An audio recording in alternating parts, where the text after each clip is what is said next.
Ce qu'il y a de bien avec Dragon Ball Super, c'est qu'on n'est jamais déçu, c'est-à-dire que ce soit en manga, en animé ou en jeu, le niveau de qualité est toujours l'exact opposé du titre. Bon, vous l'aurez compris, je suis absolument pas fan de Dragon Ball Super, et croyez-moi, ça me désole. Parce que pour moi, tu vois, Dragon Ball, ça fait vraiment partie de la Sainte Trinité, c'est-à-dire avec Star Wars et Seigneur des Anneaux, il n'y a rien au-dessus. J'adore vraiment cet univers de Toriyama, les personnages qu'il a créés, l'histoire qu'il nous a racontée, et contrairement à ce que beaucoup de gens disent, parce que en gros ils connaissent comme petit bout de Dragon Ball Z, non, Dragon Ball c'est pas que de la baston non plus, ça raconte quelque chose. Et malheureusement pour lui, Dragon Ball Super, lui, il ne raconte rien. Enfin perso, ça fait longtemps que j'ai lâché l'affaire, quoi, voilà, j'avais acheté les 4-5 premiers tomes, il me semble, voilà, j'ai vite compris qu'en fait j'aurais rien du tout avec Dragon Ball Super. De temps en temps, je regarde un petit peu ce qui se dit de ci, de là, mais je vois bien qu'au niveau scénaristique, c'est vraiment à zéro, et qu'en gros, il n'y a plus d'idées. Et du coup, malheureusement, sur ces bases-là, eh bien, on m'offre le jeu Dragon Ball Super. Et alors, croyez bien que ça me désole énormément, parce qu'en plus, c'est ma grande fille qui m'a offert ça. Tout simplement parce que elle fait pas la distinction, si vous voulez, entre Dragon Ball Z, Dragon Ball Super. Mais bon, par contre, elle sait que son père est fan de l'univers de Toriyama, hein. Il y a des figurines partout dans cette pièce, donc elle ne peut pas passer à côté. Et donc bon, elle a vu une boîte avec Goku dessus, avec Krillin, etc. Donc forcément, elle s'est dit, ça c'est pour papa. Donc me voilà équipé d'une boîte Dragon Ball Super, et bon, voilà, c'est évidemment, c'est mes enfants, donc je leur ai pas dit que c'était de la merde. J'ai joué mon rôle de bon père, vous inquiétez pas, voilà, elles sont pas traumatisées. Mais déjà, avec tout ce background là, vous vous doutez bien que ça partait mal pour cette critique. Mais voilà, après tout, un jeu c'est un jeu, on peut avoir des mécaniques plus sympathiques que le matériau d'origine, donc bien évidemment, j'ai décidé de lui laisser sa chance. Voilà, bon, il l'aura eu, quoi. Dragon Ball Super, la survie de l'univers, est donc un jeu de... on sait pas, en fait, et ça, c'est déjà un petit signe. Je veux dire, à une époque où on met quand même vachement en avant les noms des auteurs sur les boîtes de jeux, ne pas signer celui-ci, ça donne une petite indication sur le niveau de qualité. Après, je dis ça, peut-être ça a été fait par un collectif, par l'éditeur, toute l'équipe chez l'éditeur, j'en sais rien. Voilà, on sait pas de toute manière. Ouais, je cherche, je vous jure, c'est pas écrit. Donc voilà, c'est l'éditeur qui assume ça. Bon, cela dit, c'est donc un jeu pour 2 à 6 joueurs à partir de 7 ans, et des durées de partie annoncées d'environ 30 à 45 minutes, et il faut dire que c'est respecté. Installez-vous confortablement autour de l'arène galactique. Pendant ce temps, moi je pose les pions sur la table.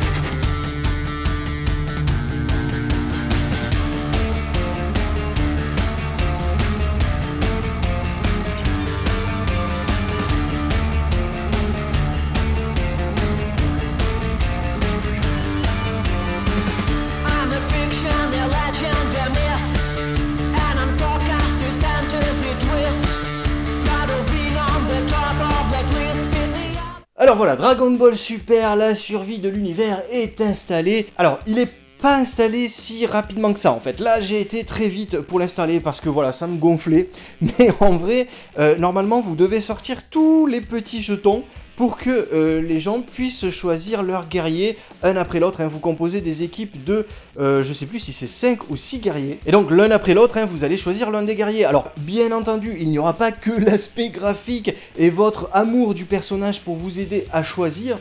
Au dos de la règle de jeu, il y a une liste des guerriers qui sont classés par endurance. Alors l'endurance, c'est les points de vie. Et donc vous voyez, ils sont très nombreux. Donc pour les fans de Dragon Ball Super, sincèrement, je pense que c'est un régal. Personnellement, vous l'aurez compris, vu que je ne suis pas attaché à l'œuvre, je m'en contrefous du nombre de participants. Mais c'est vrai que d'expérience, je sais qu'avoir beaucoup de personnages dans un jeu Dragon Ball, et notamment en jeu vidéo, je suis un gros fan des jeux vidéo Dragon Ball Z, c'est génial. Donc là, si vous voulez, dans ce jeu-là, vous avez quand même 80 guerriers, donc c'est énorme. Et là, on va parler du premier truc qui fâche avec ce jeu, c'est qu'il est vraiment, mais vraiment déséquilibré. Alors ceux qui ont pratiqué Dragon Ball en jeu vidéo savent très bien que le déséquilibre fait un petit peu partie du jeu, dans l'univers de Dragon Ball. C'est l'essence même de Dragon Ball, c'est-à-dire qu'on a des écarts de puissance. Mais là où dans le jeu vidéo, ça reste quand même possible de gagner avec à peu près n'importe quel personnage, si vraiment on fait preuve d'abnégation, il n'y a pas un palier infranchissable. Là, dans ce jeu, c'est vraiment un fossé qu'il y a entre les différents combattants. Je m'explique, si vous prenez Jiren, qui est le plus fort du jeu,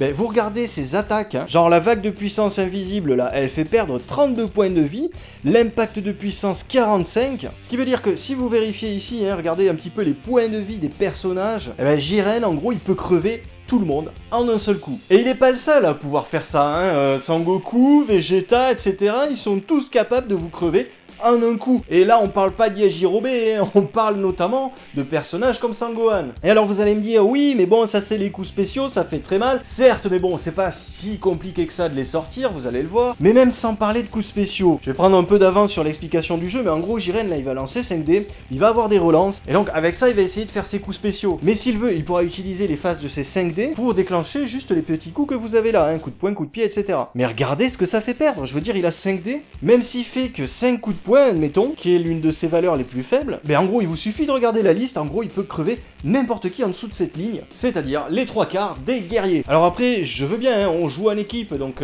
s'il y a un guerrier qui meurt, ben écoutez, voilà, il y en a un autre qui vient derrière, etc. Quand même, vos équipes, du coup, je vous assure, elles vont pas contenir de petits personnages, hein, ni même des moyens, en gros, tout le monde va prendre les plus gros. Du coup, à quoi bon d'avoir 80 personnages dans ce jeu-là?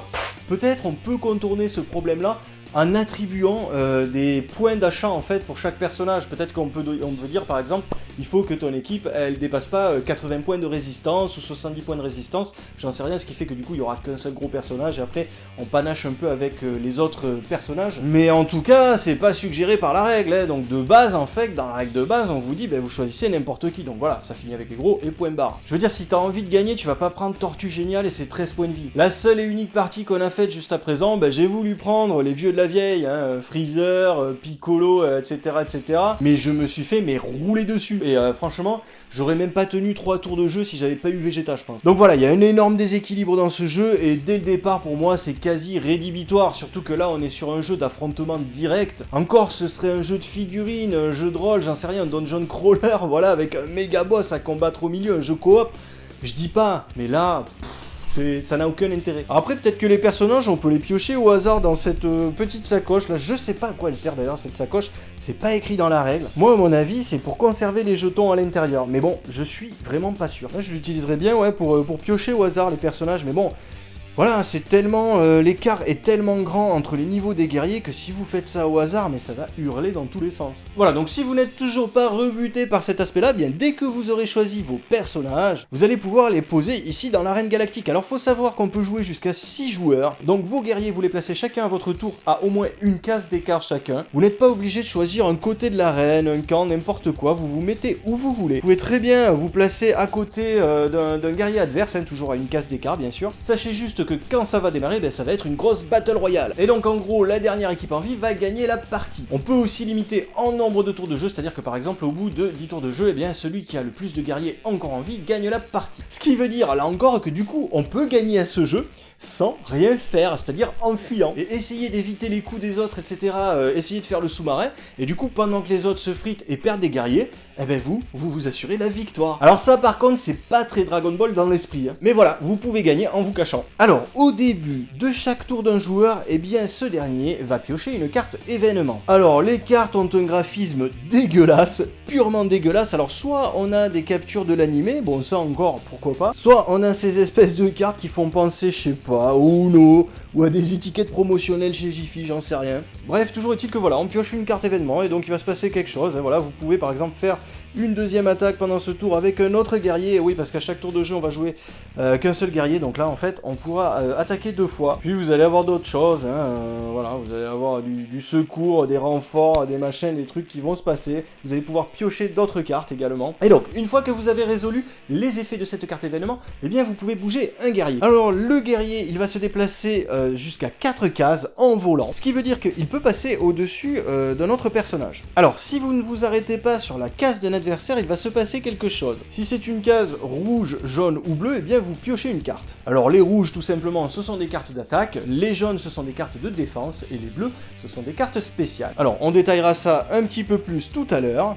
Mais en gros voilà, quand il n'y a pas de combat, ça se passe comme ça. Alors après, vous pouvez tomber sur des cases vertes, et si vous tombez sur des cases vertes, eh bien vous piochez la première carte du paquet de cartes guerriers. Alors dans le paquet de cartes guerriers, qu'est-ce qu'il va y avoir? Il va y avoir tous les guerriers qui n'ont pas été distribués au départ, c'est-à-dire que c'est des guerriers qui n'étaient pas prévus au combat, voilà, et qui vont sortir de n'importe où pour combattre. Donc là, j'ai pas réalisé la pioche avec tous ces guerriers qui ne sont pas impliqués, mais en gros voilà, j'aurais pu tomber sur ce personnage haut en charisme, voilà, ou tel autre, autre ou tel autre. Bon, bref, voilà, et donc ça déclenche une baston, il vous faut le combattre. Je sais même pas pourquoi ils ont rajouté ça, parce qu'au final, qu'est-ce qu'on s'en fout de combattre des adversaires à côté? Ouais, je sais, c'est pour donner un état d'esprit un peu Battle Royale quand vous jouez qu'à 2 par exemple, mais bon...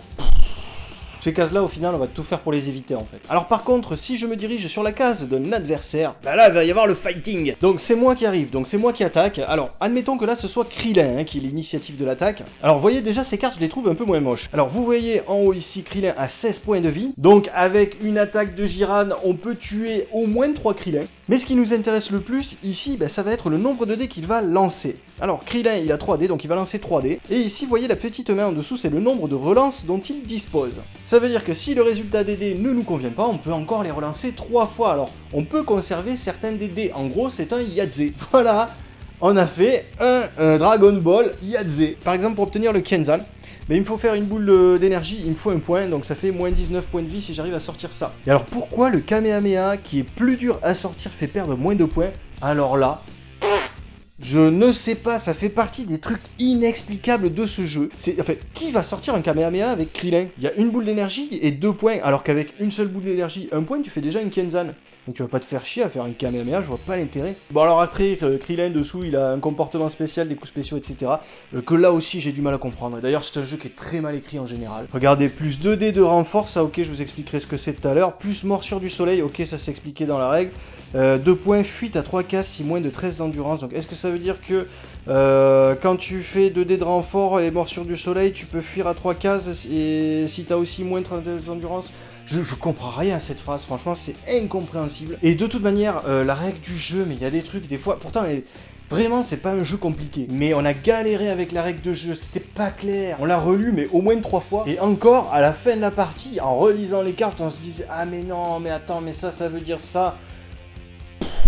Tu sens vraiment le jeu qui a été bâclé, quoi. Voilà, on a une licence, ça suffira à faire vendre et puis c'est tout. Bon, voilà, et donc Krillin, quand même, du coup, vous voyez, il a aussi ses petits points à côté, voilà, s'il décide de ne pas faire de combo, genre le Kenzan ou le Kamehameha, ben, il peut très bien conserver ses phases de dés de manière tout à fait séparée, et donc ça peut lui donner ici des coups de poing, coups de pied, énergie, force, etc. Et donc il additionnera toutes les phases de dés en fonction de ce qu'il a obtenu. Alors ce qu'il faut savoir, c'est que lorsque Krillin utilise des relances, il va se mettre en danger. En fait, le top, c'est de pouvoir sortir un combo ou de garder ses phases de dés de manière séparée, dès le premier lancer. Parce que si vous faites des relances, eh bien ça va donner la main à l'adversaire. Lors de la première relance de Krillin, l'adversaire va pouvoir se défendre avec une carte de défense. Alors dans les cartes défense, il y a des cartes qu'on peut sortir en dehors du combat, comme celle-ci par exemple à jouer à la fin de votre tour, après votre attaque.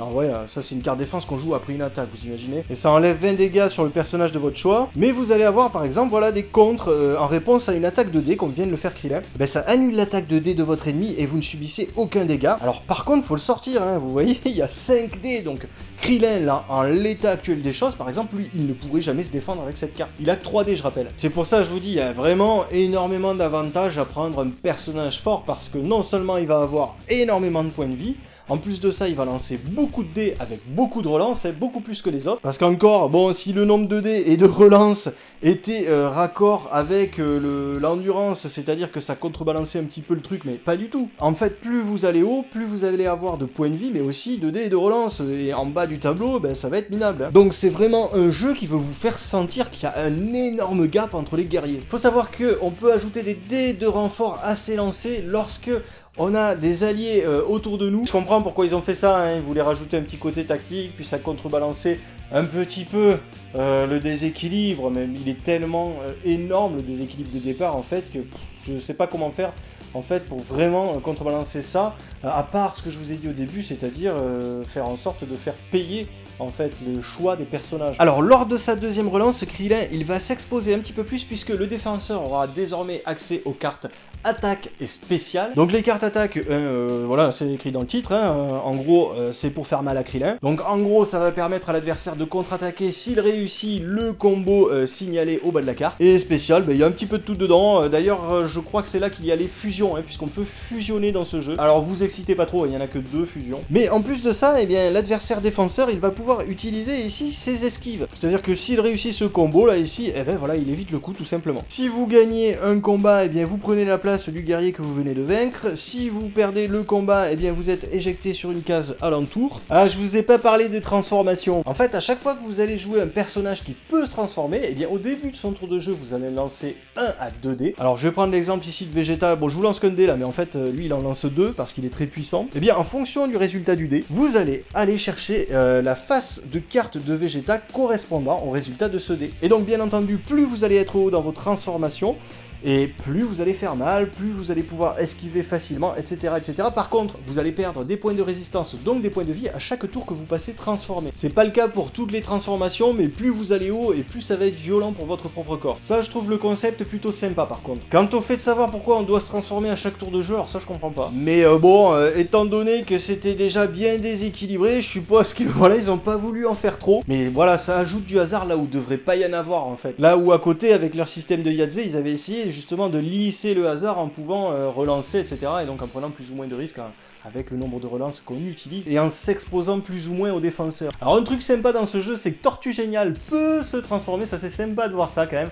J'avoue, j'étais content de voir Tortue Géniale version transformée. Bon après, il a duré même pas un tour de jeu puisque bon, il a pas pu bouger, voilà, il avait que 13 points de vie donc ça va très vite. Donc voilà, bah écoutez, quoi dire sur ce jeu? Bah en tout cas, c'est pas ça qui va me réconcilier avec Dragon Ball Super, ça c'est certain. Au-delà du thème et des personnages, voilà, que je trouve complètement lambda, pour moi les chara-design de Dragon Ball Super sont vraiment nuls à chier. C'est vraiment, voilà, ça fait personnage random, même si j'exclus bien entendu les personnages qu'on connaît de Dragon Ball Z, etc. Il y a vraiment des personnages qui ressemblent à rien, moi ça m'inspire pas du tout. Le plateau de jeu en lui-même, moi je le trouve dégueulasse, voilà, c'est ni fait ni à faire, on dirait une espèce de gros twister. C'est moche à souhait, cette espèce de truc, combat galactique, etc.